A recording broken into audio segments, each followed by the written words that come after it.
Hi there, I'm Eve Stevens, editor of Movement.net, and I'm here at Move America 2025.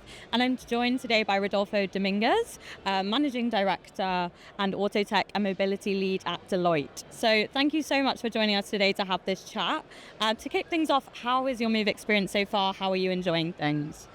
Yeah, Move Experience. It's our third year in a row at Move America as a sponsor, and I'm just thrilled to see the growth, the scaling of the conference, the attendees here. The energy is very special. I think it's very cool that you have it here in Detroit this year, as many more of our clients were also able to attend.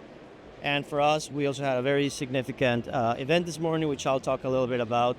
But all in all, kudos to the team organizing the conference because it just keeps getting better each year. And again, very grassroots, very organic in terms of connecting with people, yet having the entire ecosystem of mobility represented here, which is fantastic. Yeah, absolutely. I think it truly is a real converged mobility event. There's Asians from really across the spectrum, and we're so excited to be in Detroit. I mean, it's a natural choice, the kind of historical legacy of automobiles in Detroit. So yeah, we're excited to be here. So what's kind of your move story this year? Have you had any interesting conversations, any interesting connections that you feel have been forged here already?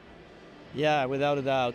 So this morning we had our first industry working group for autonomous mobility, and we brought together leaders across OEMs, startups, financial services and insurance, tech platforms, and academia even, and cities to talk about the three main areas that are necessary to move from pilot to reality in the autonomous vehicle space.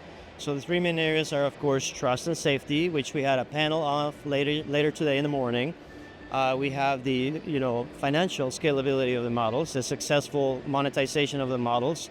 They're very capital intensive, as you know. And then finally, the regulatory and technology aspect of it. So all in all, it was a very rich conversation. I think everybody left the room energized, connected, and ready to take action. So it is our intention to keep those discussions going throughout the year, but we had the kickoff right here at Move America this morning, and it was fascinating. I'm so glad, yeah, and I'm sure those connections will continue long after Move America 2025. So you also took part in a roundtable discussion called Improving the Experience, Efficient, Holistic and Sustainable Last Mile Transport Solutions, where you were discussing mile delivery and passenger transport. What were some of the kind of key takeaways from that conversation? Yeah, so we discussed the differences between purpose-built vehicles and retrofitted vehicles and the importance of having that user and rider experience in mind as these vehicles are engineered. But then we also talked about the need for the hubs and the platforms and how they need to evolve to support the models. So it was an amazing discussion again. We had a purpose-built OEM.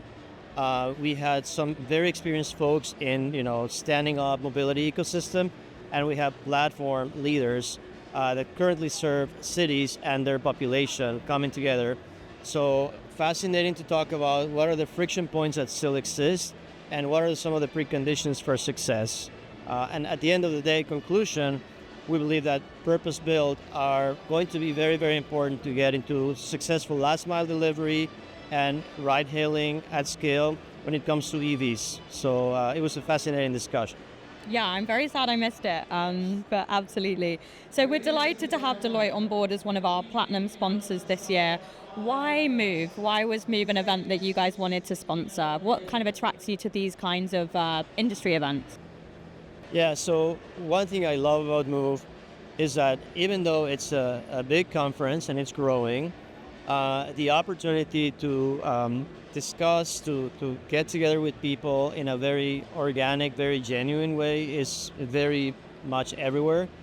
Crafting your own agenda, navigating it, and executing on that is a lot easier for us. And of course, the fact that it's now in Detroit, like I said earlier, brings us much closer to a lot of our clients. So that's one of the many reasons why we continue to do that. Number two, I think the topics and the need for convergence to move mobility forward is something that Move can do very well. Like I said, you have several dozen startups here on the floor, all the way to OEMs, tech companies, and firms like ourselves to work with clients to help them achieve outcomes. So for all those reasons, we continue to sponsor Move, and we're very happy that we did again this year. Well, we're very happy that you're here. Obviously, EVs have been a really hot topic at this year's event. What do you kind of see as the maybe the biggest challenge to widespread EV adoption? Yeah. Yeah, I mean, definitely affordability has continued to be a challenge. And I think a good example of that is we saw that, with some of the EV tax credits going away, there were some really good offers out in the marketplace, and there were a lot of new buyers of EVs in the last 3, 4 months. Um, so I think that's going to give some validation, right? That people do want to drive and test EVs. I'm personally, I'm an EV driver, and I love the experience. I think the second factor continues to be that, unless you are in a single family home with charging capabilities, it's going to be challenging to get access to those. So the infrastructure will continue to be an important focal point. I think that, once we get past Q4 of this year, the parity of the EV versus hybrid versus ICE will continue to normalize. And then I think people will continue to adopt. Secondly, we will have a wave of off-lease EVs coming back. And so we're actively working with a lot of our clients to find ways to bring that second generation or next buyer for those EVs in the way of subscription, leasing, or financing even.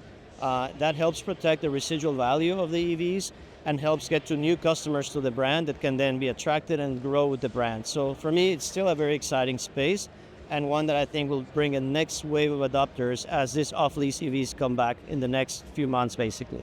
And there's large volumes of them coming back. Yeah, absolutely. And I think it's interesting you bring up infrastructure because the infrastructure will have to adapt. And I think in the next not even 5, 10 years, but in the next 2, 3 years, we're going to see big changes in infrastructure and how it's implemented. So definitely. So on a more kind of personal note, you've had a very varied career across, on a global scale, Mexico, Canada, the US, Germany, many more. What has kind of working across different localities with different regulations taught you about mobility and how maybe we can be more unified as a global effort? Yeah, it's a topic that is near and dear to my heart because as an industry leader, a lot of the things that I was working with was to bring solutions at scale across multiple geographies. So it really starts with understanding the different consumer preferences. Here at Deloitte, we do a very robust study each year, nearly 30,000 data points across the globe. And we see that there are some very unique differences in how consumers want to consume mobility around the globe. So I think understanding those nuances, those differences, but then also finding where the opportunities to scale across geographies exist, because they do exist, is critically important. So during a period of my career, I had teams in Asia, I had teams in Europe, in Americas. And at some point, those teams had the ability to deploy solutions developed in one region across other regions because there are going to be multiple similarities. So now at Deloitte, that's a lot of what I do with my clients. A lot of them are headquartered internationally. And so we bring a lot of those insights in how to help understand the consumer behavior, but also help drive solutions at scale globally. So very exciting opportunity as well. Mobility-wise, I would say also important to understand how different consumers in urban areas, for example, in Europe or in Asia versus North America behave. How do they want to consume transit and so on? Because I think there are, again, some very important differences and some very different infrastructure. So again, finding the right solutions that work in each of those geographies is a really fun thing to do. Yeah, fun, but no mean feat at all. So absolutely credit to you.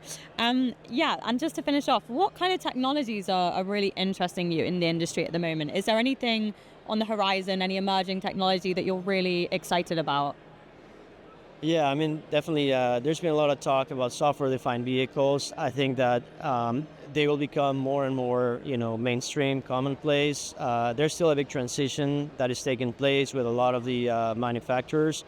I think also the different manufacturing, platforms, the architecture of the vehicles continue to shift. So the entire overhaul of the software native architectures and the vehicle architecture is very exciting to me. And then how really different technologies can contribute to deliver a very personalized experience to the driver of the car. And whether that be a self-driven car or a car that, multiple members of the family drive, where you can have that personalized experience, whether it's the infotainment, the way the car feels, the way it drives, I think that's becoming increasingly possible. And then last but not least, really leveraging the power of AI to personalize those experiences and generate more value for the enterprise. I think we see that as margins continue to be compressed on new car sales, there's going to have to be a shift in the profit pools across the industry. And so I think, working with our clients, deploying technologies to really help all the players across the value chain win from all of these developments is super exciting. Incredibly exciting, definitely. Well, thank you so much for speaking with us today. It's been an absolute pleasure, and I really hope you enjoy the rest of your conference. Thank you for having me. It's been a pleasure to be here. Thank you.